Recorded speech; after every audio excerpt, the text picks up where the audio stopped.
The largest wildfire burning in the United States right now is in Oregon. The Big Grass Fire, 25 miles southwest of Jordan Valley, has reached 336,779 acres. It added 29,261 acres in a single day. That is more than 500 square miles of ground. Containment is 19%. It is not burning through forest. It is burning through rangeland, which is the grass that cattle live on out here. The fire started in the middle of July from lightning.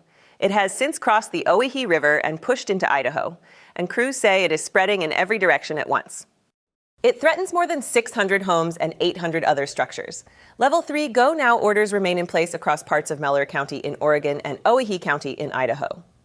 The weather today gives crews something. The cold front that tore through the region on Saturday has weakened and stalled to the south in the central Great Basin. Winds across the northwest are lighter today, and temperatures are running cooler than average. For the first time in a week, the forecast is not working against the people on the line.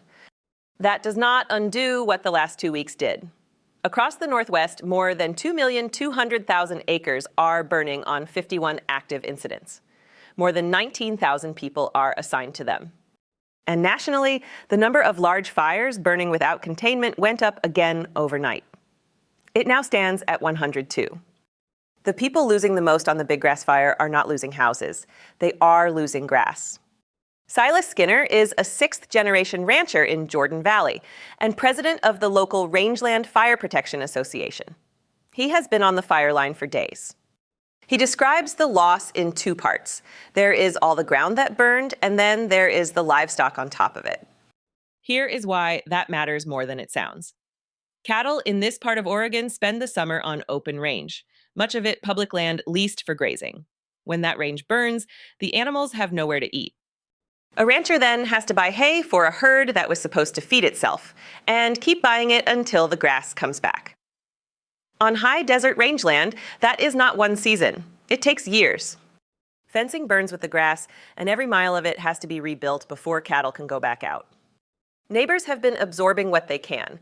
At a ranch outside Prineville, one family took in 300 pairs of cattle pushed off national forest grazing land by an earlier fire. A pair means a cow and her calf, so that is roughly 600 animals on someone else's pasture. Skinner also says something worth repeating for anyone watching who wants to help. Food and supplies have arrived faster than local crews can use them. What the Rangeland Fire Protection Association still need is money. If you are going to give that, and give it to the association rather than sending a truck. Those associations are worth understanding. They are made up of ranchers who fight fire on their own ground with their own equipment. Out here, the nearest engine may be an hour away. On a fire this size, they work alongside federal crews, and often they get there first. If you want these updates every day, subscribe. Across the rest of Oregon, the picture this morning is mixed, and some of it is genuinely better. The Coleman Creek Fire east of Gentura has reached 264,839 acres. It gained 13,620 in a day.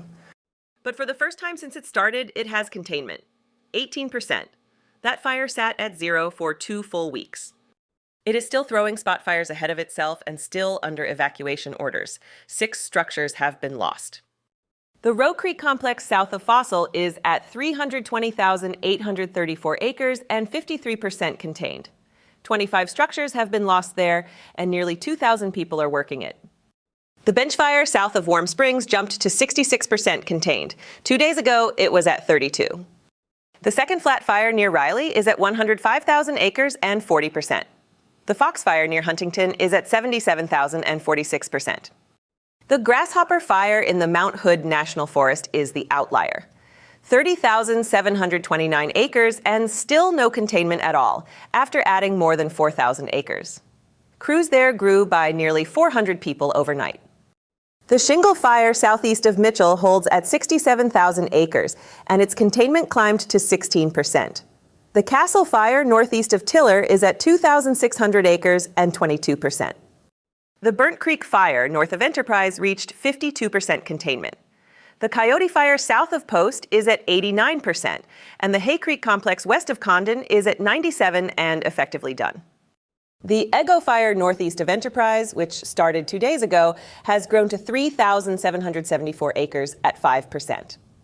The Round Butte Fire west of Madras, which started Saturday afternoon, is at 1,039 acres and 7%. Fire behavior there has dropped to smoldering and creeping. And there is a new one. Yesterday, a fire started 1 mile east of Grants Pass, right beside Interstate 5. It is only 96 acres. It has 450 people on it.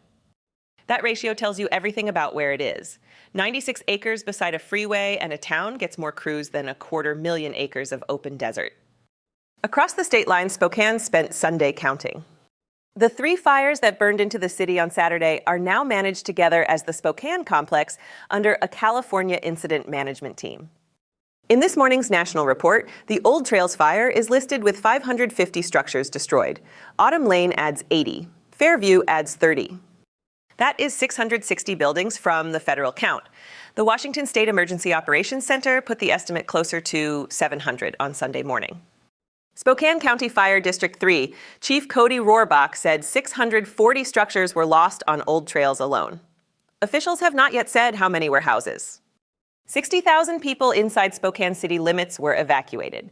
No deaths or injuries have been reported, though officials have been careful to say that could change. Mayor Lisa Brown called it the worst natural disaster the region has faced. Spokane has about 230,000 residents.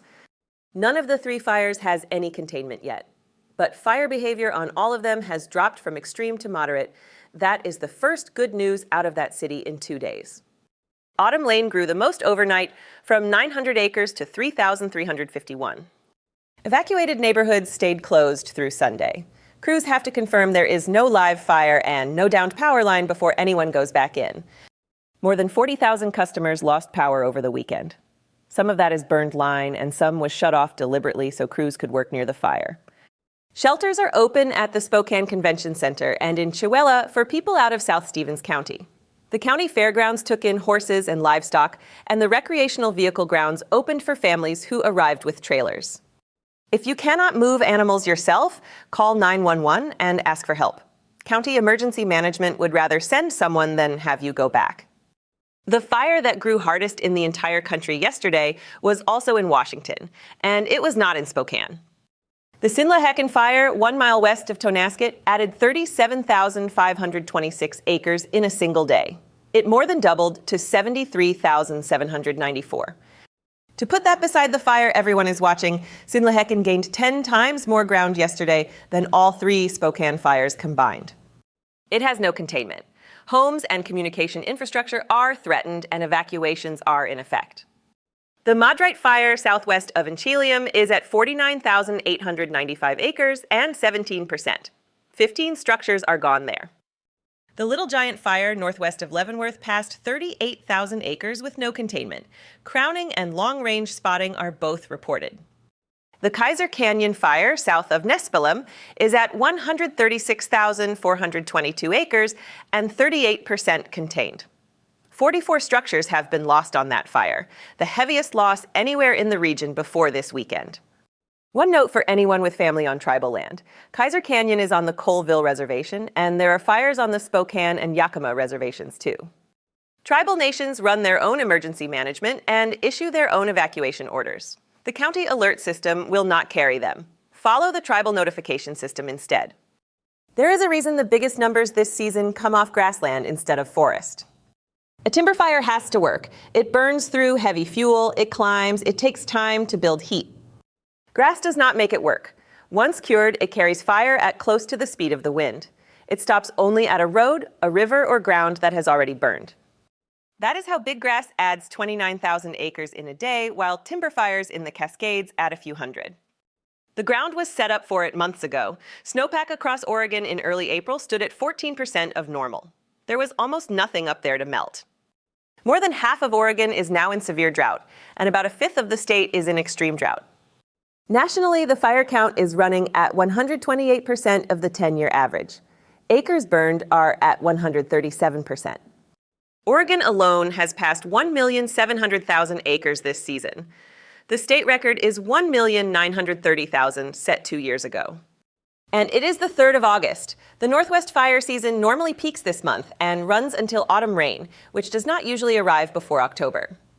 Here is the weather picture because today it splits in two. For the Northwest, this is a recovery day. Winds are lighter, temperatures are cooler than average, and the front that caused the damage on Saturday has moved on and weakened. A north wind is expected through the Okanagan Valley in Washington, which matters for Sinlahekin. The rest of the region gets a break. South and east of us, the same front has stalled across the central Great Basin and into the central Rockies. There, west winds gust to 25 and 35 miles an hour with humidity between 4 and 15%. 4% humidity is about as dry as air gets over land. That is where the growth went yesterday. The Tartar Fire in western Idaho added 81,000 acres in a day. A fire near Kanosh in Utah added 29,000. Further south, the heat is the story.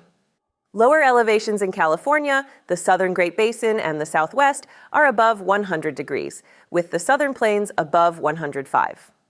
One genuinely hopeful line in the forecast.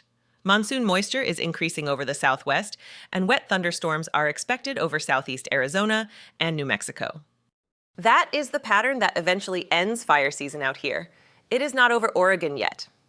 Cooler than normal temperatures also hold east of the Mississippi, while the eastern third of the country gets heavy rain in scattered thunderstorms. None of that moisture reaches us. Smoke remains heavy across eastern Oregon and the Spokane area.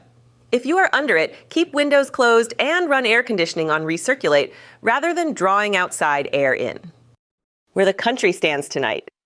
102 large fires are burning without containment, up from 99 yesterday and 84 the day before. 29,201 people are assigned to them. Active incidents now cover more than 3,200,000 acres. Yesterday alone, 141,000 acres burned nationally. Since the 1st of January, the country has burned 5,154,000 acres. 3 things worth watching tomorrow. Whether Sinlahekin doubles again, because at 73,000 acres and zero containment, it has nothing holding it. Whether Coleman Creek keeps its 18%, or loses it. Containment on a grass fire is easier to gain than to keep. And whether the damage count in Spokane settles or climbs once assessors finish the neighborhoods. Maybe you are watching from eastern Oregon or the Spokane area. If somebody you know is out on a fire line, tell us where they are. We are thinking about them today. We go through the new numbers every morning. Come back tomorrow and we will do it again. Look after yourselves and look after the people near you.